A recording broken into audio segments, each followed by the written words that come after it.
오늘 아침 일라디오. 단계적 일상 회복이 시작되면서 식품업계와 곳곳의 오프라인 매장에서 경쟁력을 강화한 특화 매장들을 속속 선보이고 있습니다. 반려인구 1,500만 시대에 눈에 띄는 곳이 있는데요. 반려견 특화 매장으로 꾸민 한 유명 커피 전문점 얘기입니다. 반려견 출입은 당연히 허용하고요.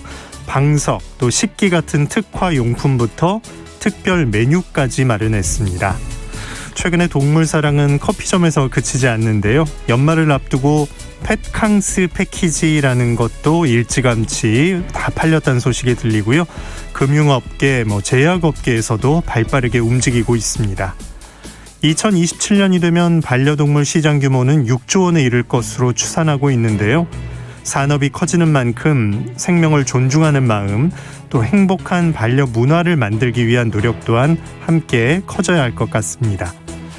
자, 이런 사람과 동물과의 관계, 사실 어제 오늘 일이 아니죠. 인류 역사 속에서 늘 함께였는데요. 사선을 넘나드는 전쟁터에서도 동물은 늘 사람 곁을 지켰다고 합니다. 잠시 후 지구를 지켜라에서 관련 소식 자세하게 알아보겠습니다. 11월 24일 수요일 오늘 아침 일라디오 출발합니다. 저는 아나운서 김재홍입니다.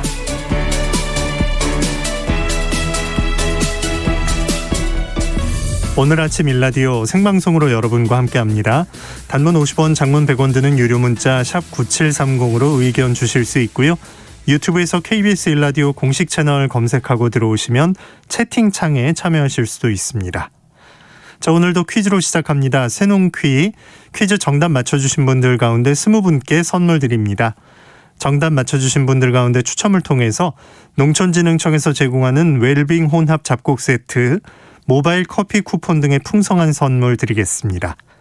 이번 주 새농퀴 세 번째 힌트 지금 나갑니다.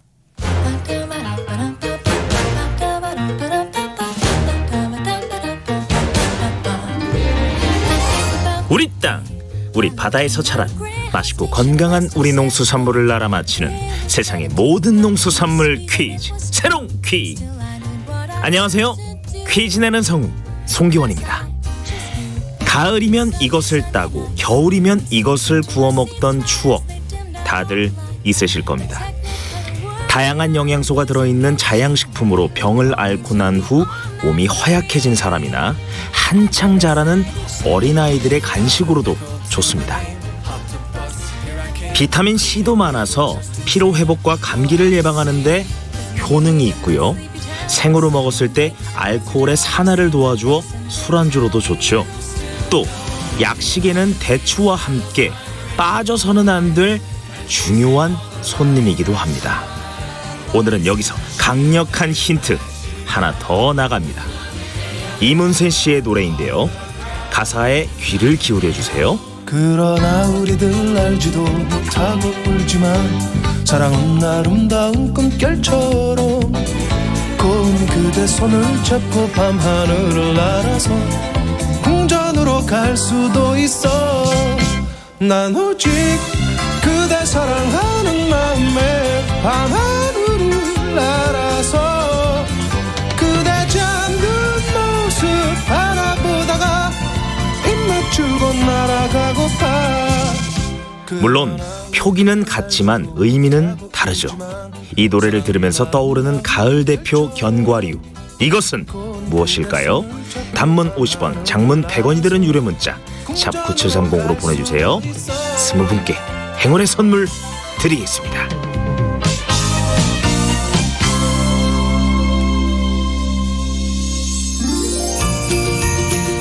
유익한 정보와 살아있는 이야기가 있습니다. KBS 오늘 아침 일라디오.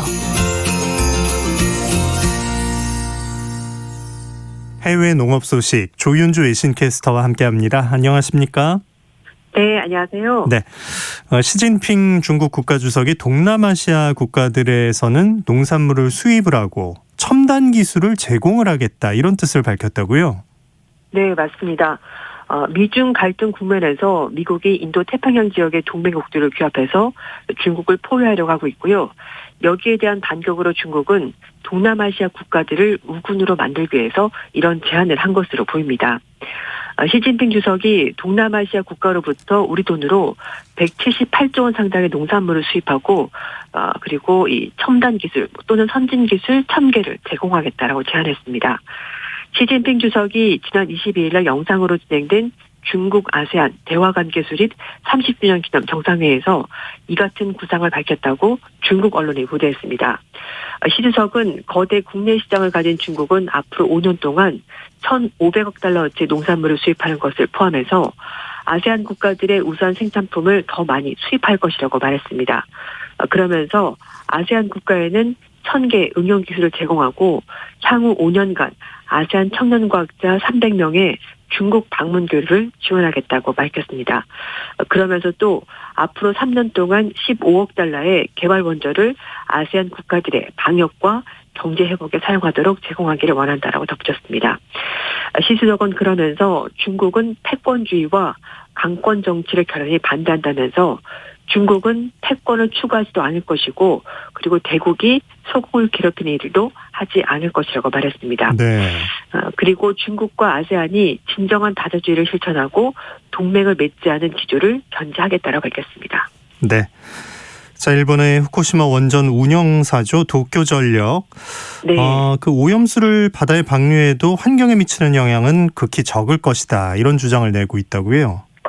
네, 맞습니다. 이 후쿠시마 원전 운영사인 도쿄전력이 원전에서 발생하는 오염수를 바다에 방류해도 해양 환경에 미친 영향은 극히 적다라고 주장했습니다.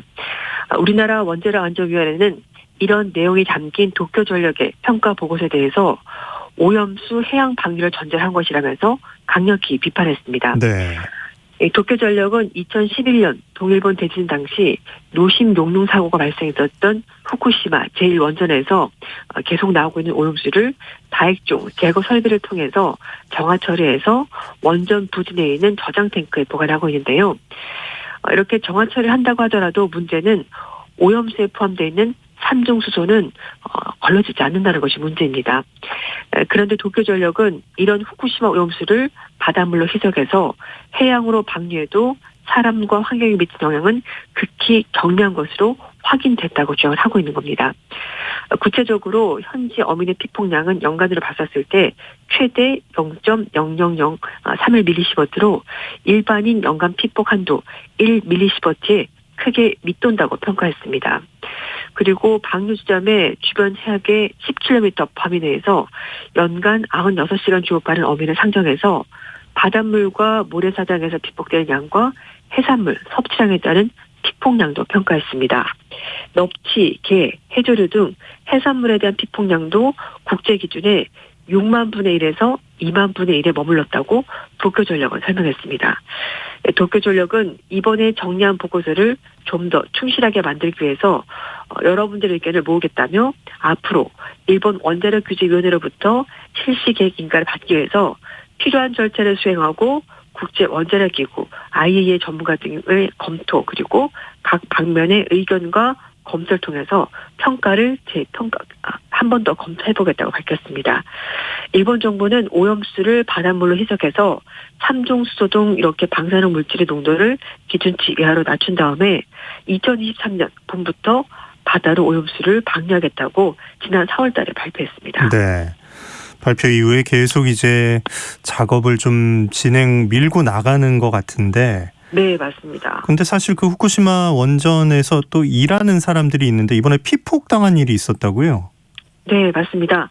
이 후쿠시마 원전을 수리하던 근로자 2명이 피폭됐다고 일본의 아사히 신문이 보도했습니다.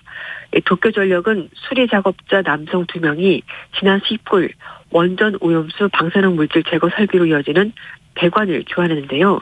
이때 방사능 물질이 최대 흡수됐을 가능성이 있는 것으로 전해지고 있습니다. 해당 근로자들은 규정상 얼굴을 덮는 전면 마스크와 방호복을 입고 작업을 진행을 해야 되는데요. 방진 마스크와 작업복만 입고 있던 것으로 확인이 됐다고 합니다. 도쿄전력은 검사 결과 근로자들의 코에서 방사능 물질이 검출됐지만 건강에 이상은 없다고 밝혔습니다. 도쿄전력 측은 근로자들이 전면 마스크를 쓰고 작업을 해야 했다면서 반성하고 있다 이렇게 좀 밝혔습니다. 네. 자, 이번에 요소수 대란이 좀 있었는데 일본 연구진은 식물 원료로 만든 플라스틱을 분해해서 성분을 얻어냈다고요? 네, 그렇습니다. 식물을 원료로 만든 플라스틱을 분해하면 화학 비료 가운데 하나인 요소로 변환될 수 있다는 것을 일본 연구진이 밝혀냈습니다.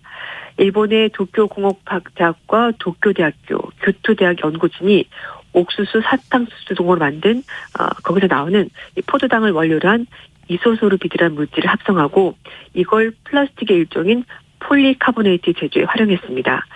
연구팀이 이렇게 만든 폴리카보네이트를 암모니아수로 분해하면 요소가 생성된다고 하는데요. 이 폴리카보네이트의 분말을 암모니아수에 담가서 90도씨에서 6시간 가열하자 이 폴리카보네이트가 요소와 이소소르비드로 분해가 된 겁니다. 네. 이 폴리카보네이트 분말을 가열하지 않고 상온 암모니아수에 담가두기만 한 경우에도 2, 3주가 지나자 비슷한 결과가 나타났습니다.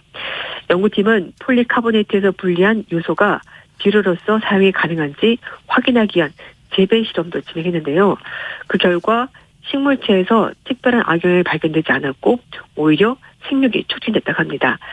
이번 연구 결과는 영국 왕립화학지인 그린 케미스트에 게재됐습니다.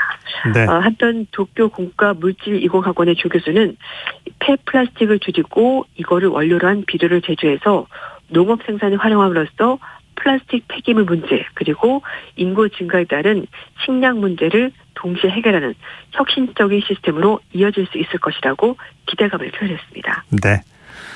자, 영국 정부는 문어나 개가 고통을 느낄 수 있다 이런 판단을 바탕으로 해서 법을 개정할 예정이라고요?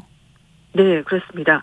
그래서 이런 동물들을 산채로 익히는 것이 아니라 반드시 죽이고 나서 익히도록 이제 그렇게 규정이 바뀔 것으로 보이는데요. 네. 영국에서 개와 문어의 인지 능력이 있다는 것을 인정하는 방향으로 동물법을 개정하고 있다고 미국 언론 그리고 영국의 BBC가 전했습니다. 브렉시트 이후에 개정 중인 영국의 동물복지법에 두 종류 연체동물과 식각류, 고통 이런 것들이 고통을 느낄 수 있는 인지적인 존재로 포함하는 내용이 추가될 것으로 보입니다. 대표적인 생물이 문어, 오징어고요. 게, 랍스터, 새우 이런 것들이 포함된다고 합니다. 인지적 존재로 규정된 생물은 훈련된 기술자가 인도적으로 도축하는 것을 권고함에 따라서 두 종류, 식각류 이런 관련 규범도 추가적으로 바뀔 것으로 보입니다. 개정 전까지는 유척추 동물만 인적인 존재로 인정을 했습니다. 네. 이번 개정은 실질적인 동물권 개선에 초석이 될 것으로 보이고요. 추후 개정된 법안을 바탕으로 해서 구체적인 정책 시행에서 위원회가 구성될 것으로 보입니다. 영국 정부는 이번 개정이 어업이나 요식업 등 실생활에 즉각적인 변화를 가져올 것이라고 보긴 어렵지만 앞으로 영국의 동물권에 긍정적인 영향을 가지고 올 것으로 기대한다고 밝혔습니다. 개정안 발의 앞서서 런던 경제대학교는 신경학, 행동 분석학 등의 분야에서 진행된 300여 건의 연구 결과를 검토해서 이렇게 식각류 두 종류의 인지 능력이 있다는 것을 확인했다고 밝혔습니다. 런던 경제학교는 이어서 문어가 높은 인지력을 보인다고 전했고요. 이에 대해서 넷플릭스에서 작년에 공개된 다큐멘터리 나의 문어 선생님에서 문어와 교감하고 우정을 나누는 사람을 소개한 적도 있었습니다. 동물복지법 개정안은 현재 영국 상원을 통과 중이고요. 이후에 하원에서 한 차례 더 심사를 거칠 것을 알려졌고 하원에서도 긍정적인 여론이 형성된 것으로 전해지고 있습니다. 네. 자, 미국은 지금 사료값이 하도 올라서 아예 가축을 매각해야 하는 농가들도 있다고요? 네, 그렇습니다. 시장 분석기관인 캠펙스가 최근에 가축을 매각한 축산 농가가 전체 10에서 20% 규모일 것으로 추산하고 있습니다. 축산농가 연합체인 엘버타 축산연합은 수치가 사실은 그것보다 훨씬 높은 20에서 30%까지 보고 있는데요. 축산 농가들이 가축을 매각한 이유는 사료값을 감당할 수 없기 때문입니다. 미국 서부에서는 가뭄 화재에 따른 여파 때문에 곡물 작황이 부진해서 가축 사료값이 지난해 이맘때 비교해서 40에서 50%까지 올랐습니다. 미국 최대 육강업체인 타이슨 푸드는 도축할 수 있는 가축수 자체가 줄어들면서 내년도 매출액이 급감할 것으로 전망하고 있습니다. 네. 그래서 현재 언론들은 이 같은 현상을 두고 미래를 팔고 있는 축산농이란 제목을 통해서 상황을 표현하고 있는데요. 농가들이 육으로 공급되는 소뿐만 아니라 번식용으로 기르고 있는 암소까지 판매하고 있기 때문입니다. 미네소타주의 축산농은 기르고 있는 가축의 40%를 팔았다고 말하기까지 했습니다. 이 같은 상황이 일시적인 현상에 그치지 않고 축산업계에 장기적인 영향을 미칠 것으로 보이는데요. 미국의 축산업계 관계자들은 이상기후 여파가 농작물을 넘어서서 축산업계까지 강타하고 있다면서 한 번 사용마리 수가 감소하면은 이후에 완전히 회복하는데 적어도 4년 또는 5년이 소요된다고 우려를 표명했습니다. 이 전문가들은 기후변화가 농업계는 돌이킬 수 없는 악영향을 미치고 있다고 우려했는데요. 미 농무부 관계자는 최근에 발생하고 있는 이상기후는 일시적인 현상이 아니고 농업계에 분명한 영향을 미치고 있다고 진단했습니다. 네, 해외 농업 소식 조윤주 외신캐스터와 함께했습니다. 고맙습니다. 네, 감사합니다.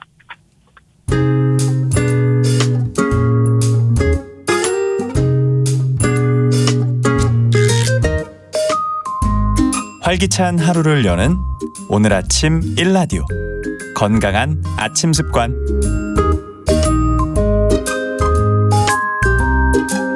안녕하세요. 오늘 아침 힐링타임. 저는 필라테스 하는 방송인 양정원입니다.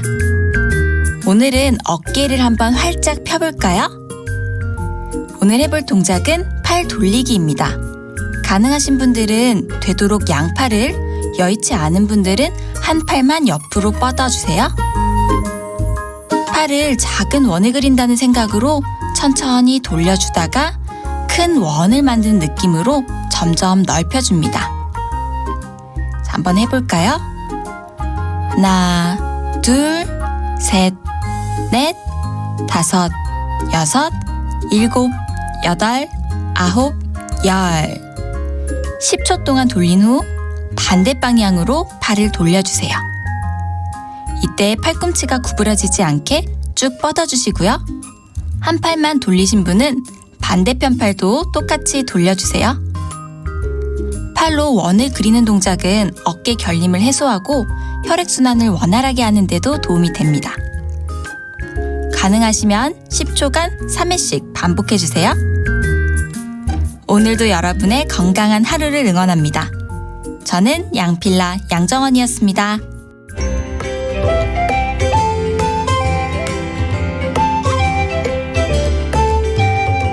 상쾌한 하루의 시작.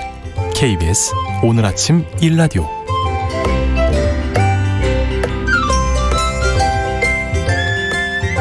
매달 마지막 수요일 환경 문제 살펴봅니다. 지구를 지켜라. 한겨레 신문 남종영 기자와 함께 이야기 나눕니다. 안녕하십니까? 네, 안녕하세요. 네, 자 오늘 전쟁에 동원되는 동물에 대한 얘기 준비해 주셨는데 보통 뭐 말이나 군견 정도 떠올리게 되는데 또 다른 동물들도 있었을까요?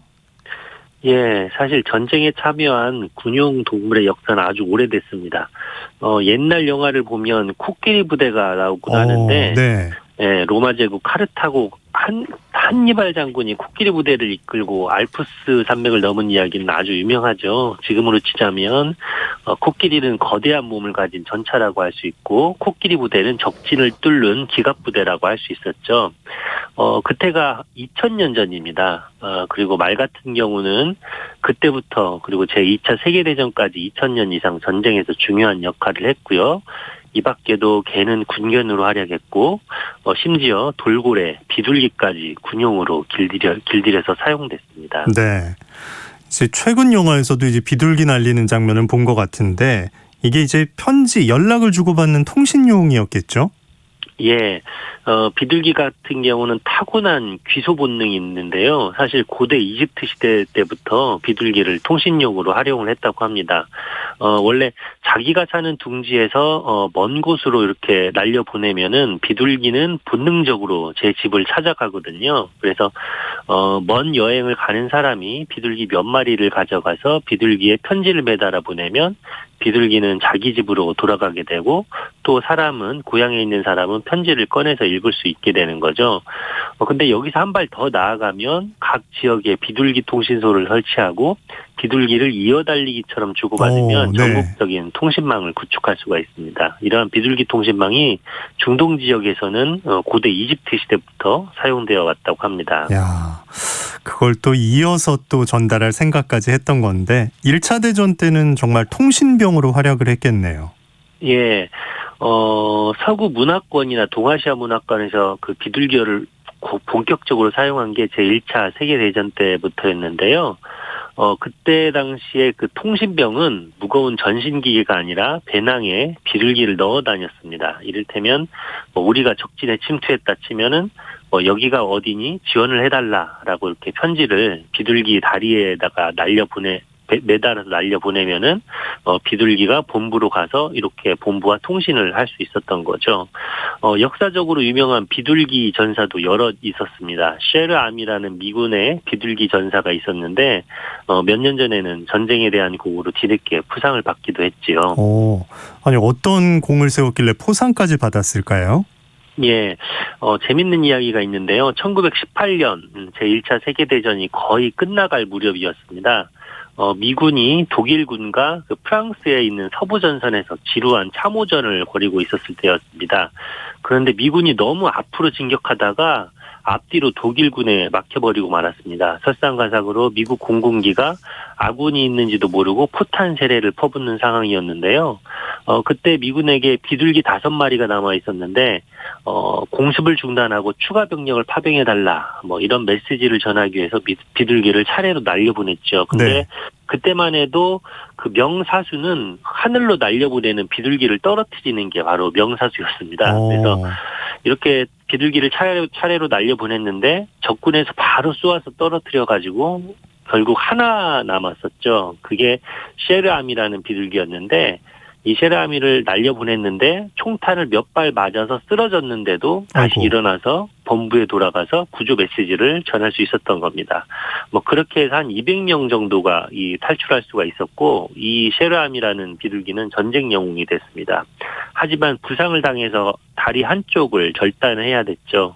하지만 죽어서 박제가 돼서 지금 미국 워싱턴에 있는 국립자연사박물관에서 전시되고 있는데 2019년 용감한 동물에게 주는 전쟁과 평화 메달을 받았습니다. 네. 이제는 안 쓴다고 생각을 해서 오히려 더 여기 좀 주목한 사람들도 있었겠어요. 예, 그 제2차 세계대전 이후부터는 전신이 본격적으로 사용되면서 비둘기 전사가 자취를 감춥니다. 근데 하지만 일부 국가에서는 아직도 사용된다는 정황이 있어요. 이를테면 인도와 파키스탄 국경지대인 잠무 앤 카시미르 지역에서 비둘기가 스파이를 한다 이런 뉴스가 종종 나오곤 하는데요. 네. 지난해 5월에도 이 사건으로 인도와 파키스탄이 신경전을 벌였습니다. 그때 사건이 뭐였냐면은 암호가 써진 편지를 매단 비둘기 한 마리가 인도 측에 잡혔습니다. 그래서 인도군 측에서 비둘기를 조사한다면서 비둘기를 풀어주지 않았는데 얼마 뒤 파키스탄의 한 주민이 자기가 전화번호를 써서 날린 비둘기다. 그래서 풀어달라 이렇게 했죠.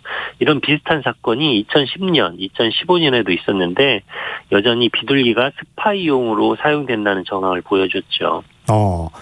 근데 이렇게 통신으로 정말 쓴다고 하면 이게 믿음이 있어야 하잖아요. 진짜 정확히 찾아온다는 건데 그 방법이 진짜 궁금해지네요. 예, 사실 비둘기나 철새나 이런 새들이 길을 아주 잘 찾죠. 근데 이런 부분이 아직 과학적으로 명료하게 밝혀지진 않았어요. 대체로 두 가지 견해가 있는데요. 네. 첫 번째는 기억력이 아주 좋다는 겁니다. 근데 수십에서 수백 킬로미터 떨어진 곳에서 정확히 자신의 둥지를 찾아오는 거나 심지어 철새 중에 큰뒷부리 도요새 같은 경우는 미국 알래스카에서 뉴질랜드까지 날아가거든요. 근데 정확히 제 집을 찾아갑니다. 이런 것을 보면 기억력만으로는 좀 설명하기 힘들고 두 번째 가설은 제6의 감각이 있어서 지구 자기장으로 방향을 인식한다는 주장이 현재는 정설로 받아들여지고 있습니다. 네. 이를테면 비둘기에게는 눈 주위와 입꼬리 비강의 미세한 자철석 결정이 있거든요. 여기에 자석을 대니까 비둘기가 방향 감각을 잃는 거를 한 연구에서 발견을 했습니다. 그러니까 구리 이쪽에 있는 자기장을 이용해서 지구의 자기장을 감지해서 길을 찾는 거라는 거죠. 아, 자체 내비게이션이 있는 거네요. 태어날 때부터. 예, 그렇습니다. 네. 아, 또 군용 얘기하니까 말을 정말 빼놓을 수 없을 것 같아요. 네, 말이 대표적인 군용 동물인데요. 불과 50에서 60년 전까지 전쟁의 주역이었죠. 인간이 갖지 못한 빠른 기동성을 말이 대신해 주었습니다. 근데 말이 얼마나 많이 사용됐냐면은 영국군의 통계가 있는데요. 제1차 세계대전 때 그 전쟁 개시 직후에 군마가 5천 마리 있었는데 전쟁이 끝날 즈음에는 영국이 국내와 해외에서 수입한 말이 46만 마리가 됐다고 합니다. 네. 네. 근데 이런 말들이 실제로 전쟁에서 활약을 했느냐? 사실 또 그렇지 않았습니다. 대다수는 극심한 피로와 굶주림 그리고 포탄에 맞아서 쓰러져 죽었다고 합니다. 그리고 전쟁에서 잘 알려지지 않은 동물이 당나귀와 노새 같은 운반용 동물인데요. 전투 현장에서는 실제 싸우는 것뿐만 아니라 대포와 포탄을 나르고 그리고 후방에서 각종 식량과 물자를 조달하는 역할을 바로 이 당나귀와 노새 같은 동물이 담당을 했습니다. 1차 세계대전 때 이런 말과 그리고 당나귀, 노새 등을 합쳐서 총 800만 마리가 숨졌다는 추정이 있는데요. 셰르아미 같은 일부의 동물 영웅은 아주 유명하지만 대다수의 동물은 이름도 없이 고통받다가 죽은 거죠. 네. 지금까지도 이제 활약하는 건 군견 정도일 것 같네요. 예, 군견은 보통 그 작은 군수품을 운반하거나 수색 임무를 띠고 활동을 하고 있는데요. 재밌는 얘기가 제2차 세계대전 중에 그 구소련이 걔를 이른바 자살 특공대로 이용을 했습니다. 걔에 폭발물을 장착시킨 뒤에 적군의 탱크 밑으로 뛰어가도록 훈련을 시킨 거죠. 그래서 이러한 걔를 탱크견이라고 불렀는데 네. 에서링군 자료에 따르면 약 300여 대의 독일군 전차가 이런 자살 특공대 탱크견에 의해서 파괴됐다고 하는 자료가 있습니다. 최근에는 그 IS나 탈레반 같은 곳에서 걔에게 그 자살 폭탄을 매단 뒤에 보내는 식으로 테러를 저질렀죠.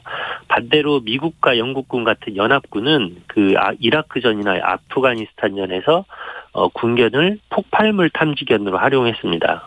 또 최근에 전쟁이 전면전에서 게릴라전으로 그런 비정규전으로 성격이 바뀌면서 네. 하루가 멀다 하고 폭탄 테러가 벌어지잖아요. 그래서 어떤 개가 그런 폭탄 냄새를 빨리 탐지해서 동료 군인과 함께 폭발물을 제거하느냐가 최근에 연합군의 관건이 되었습니다. 네. 처음에 동물 종류 쭉 나열했을 때 돌고래가 들어있었거든요. 저는 처음 들었어요. 어떤 식으로 활용하는 겁니까? 예, 최근에 북한군이 돌고래를 군용으로 이용한다, 이런 주장까지도,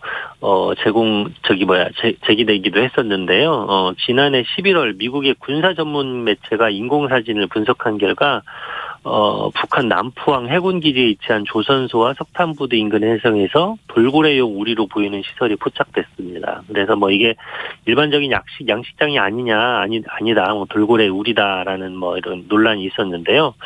어쨌든 이런 돌고래가 군용으로 이용된 역사가 50년 정도 됐습니다. 돌고래가 수중에서 활동하면서 기뢰를 탐지한다든지 그리고 폭발된 함정의 잔해를 수거한다든지 심지어는 자살 특공대로 활동할 수도 있는 거죠. 미국에서는 1960년대부터 해양 포유류 프로그램이라는 그 훈련 프로그램이라는 군용 프로그램을 가동하고 있는데요. 여기서 돌고래 전사와 바다사자 전사를 양성하고 있습니다. 원래는 비밀리에 운영됐다가 1990년대에 기밀이 해제돼서 실체가 드러났습니다. 네. 미국의 돌고래 프로그램 어떻게 운영했다고 하나요? 총 5개의 팀이 있다고 해요. 총 75마리의 그 남방 큰 돌고래와 35마리의 캘리포니아 바다사자가 지금 배속돼 있는데요. 해군의 명령이 하달되면 수송기를 이용해서 72시간 내 지구상의 어느 지점이라든지 그 실전 배치할 수 있다고 합니다. 미 해군 측은 기뢰 탐지 같은 그런 방어적인 업무만 수행할 뿐 자살 특공대 같은 공격 업무는 없다고 밝히고 있는데요. 어쨌든 미국의 그 자극을 받아서 구소련에서도 해양동물의 군용화 연구를 1960년대에 시작했다고 합니다. 근데 이 연구에서는 돌고래 몸에 폭약을 부착하고 적함에 돌진해서 자폭하도록 하는 이른바 돌고래 자살 특공대가 육성됐다는 주장도 있습니다. 최근에는 그 노르웨이 해안가에서 러시아 군용 돌고래로 추정되는 흰고래 한 마리가 발견됐었는데 이 흰고래에는 카메라가 달려 있었습니다. 그리고 사람이 다가가도 도망치지 않았고 아이폰을 물에 떨어뜨리니까 주워온다든지 그리고 잠수사가 들고 있던 칼을 빼앗는다든지 하는 식으로 어떤 훈련된 행동을 보였기 때문에 러시아에서 육성한 군용 돌고래로 추정이 되고 있습니다. 네. 사람도 그 훈련병 시절이 제일 괴로운데 이렇게 되기까지 동물들이 받았던 그 고통도 생각을 해야겠어요. 예, 인간 대신 어려운 일을 도맡았지만 한편으로 이 과정에서 많은 고통을 받았죠. 그리고 많은 동물이 희생이 됐고요. 런던 하이드파크에 가면은 전쟁 중인 동물이라는 이름의 조각상이 있다고 합니다. 그 시민 후원을 받아서 이 작품을 설치를 했는데 전쟁에 동원된 말, 개, 닭, 낙타 같은 동물이 조각돼 있습니다. 그 비문에는 이렇게 써 있다고 합니다. 오랜 세월 전쟁과 군사작전에서 함께 복무하고 전사한 모든 동물에게 이 기념비를 바친다. 이들에게는 아무런 선택권이 없었다. 마지막 문장 동물에게 아무런 선택권이 없었다는 점이 가슴에 다가옵니다. 네, 지구를 지켜라. 한겨레 신문 남종영 기자와 이야기 나눴습니다. 고맙습니다. 네, 감사합니다. 오늘 아침 일라디오 듣고 계십니다. 지금 시각 6시 47분입니다.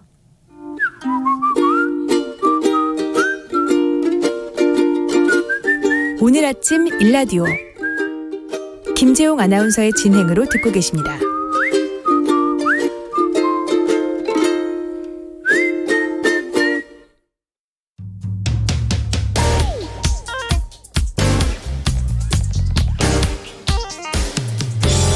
오늘 아침 뉴스 브리핑 정상근 기자와 함께합니다. 안녕하십니까?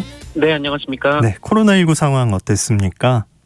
네, 어제 발표된 코로나19 신규 확진자 수는 2,699명이었습니다. 전날보다 128명 줄었습니다만 이 화요일 발표된 확진자 수 중에서는 역대 가장 많은 수가 나왔습니다. 위중증 환자도 549명으로 늘면서 역대 최다치를 기록했고요. 사망자도 30명이나 나왔습니다.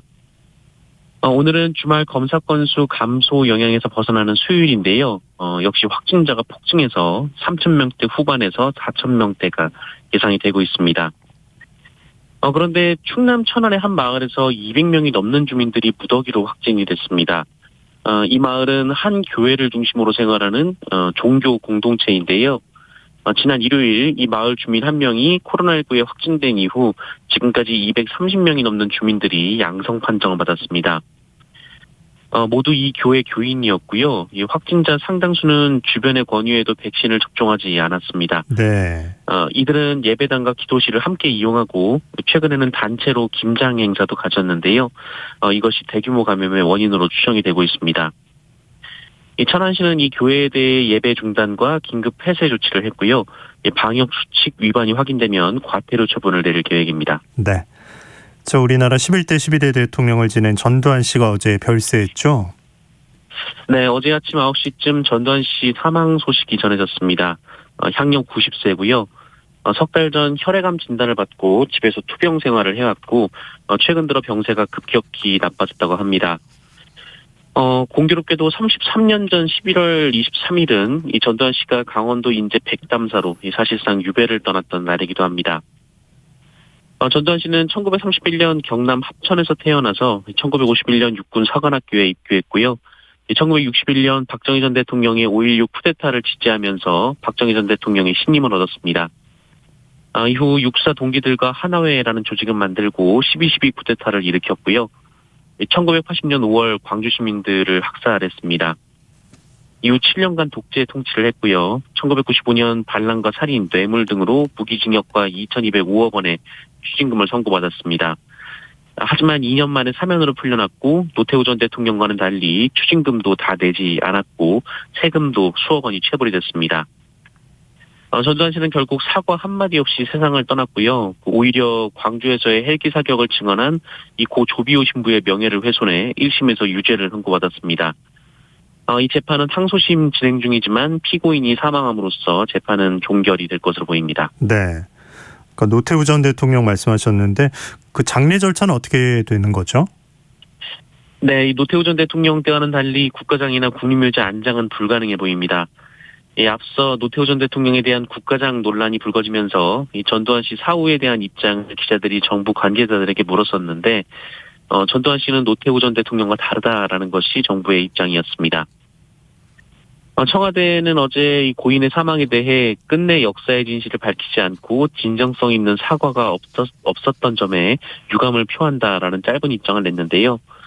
이에 따라 조문을 가거나 조화를 보내지 않기로 했습니다. 대선 주자들도 모두 조문을 가지 않기로 했는데요. 더불어민주당 이재명 후보는 사적 욕망을 위해 국가 권력을 찬탈하고도 반성하고 사과하지 않았다라고 비판했고, 심상정 정의당 후보는 성찰 없는 죽음은 그조차 유죄라고 잘라 말했습니다. 안철수 국민의당 대표도 조문을 가지 않는다라는 입장을 밝혔습니다. 다만 윤석열 국민의힘 후보는 전직 대통령이니 조문을 가야 하지 않을까 생각 중이다라고 말했다가 이후에는 조문을 가지 않겠다라고 입장을 바꿨습니다. 국민의힘은 내부에서 의견이 분분한데요. 이 김기현 원내대표는 조문하는 것이 인간으로서의 도리라고 말했지만 이준석 대표는 조안은 보내겠다라면서도 조문 계획은 없다라고 밝혔습니다. 네.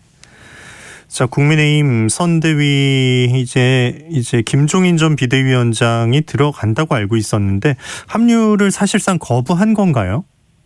네, 김종인 전 국민의힘 비상대책위원장이 어제 기자들과 만나서 더 이상 정치 문제에 대해 이야기하고 싶지 않다라며 내 일상으로 회귀한다고 말했습니다.